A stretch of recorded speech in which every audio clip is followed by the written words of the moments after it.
Amino acid level signal-to-noise analysis provides a measure of the likelihood that a genetic variant is associated with a disease state or is part of natural genetic variation within a population.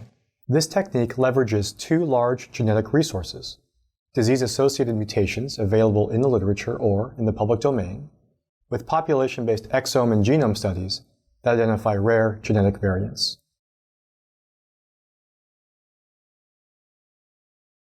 To identify a specific gene and splice isoform of interest, open the Ensemble homepage and select the species from the drop-down menu.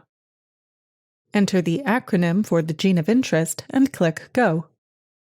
Select the links corresponding to the gene of interest and the transcript of interest and the ID of interest from the transcript table.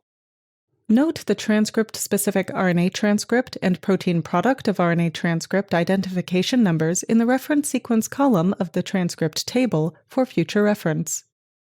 Select the link associated with the protein product of RNA transcript ID number to open a new web page from the National Center for Biotechnology Information, or NCBI Protein Database, and scroll down to the Origin section to obtain the primary protein sequence for the gene transcript of interest.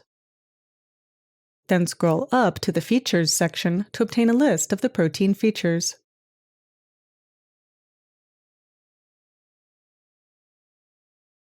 To calculate a minor allele frequency for each amino acid position with a control variant, open a graphing-capable spreadsheet and create a column of the positions of all of the experimental variants. Remove the variant texts to leave only the variant positions and sort the variants in ascending value.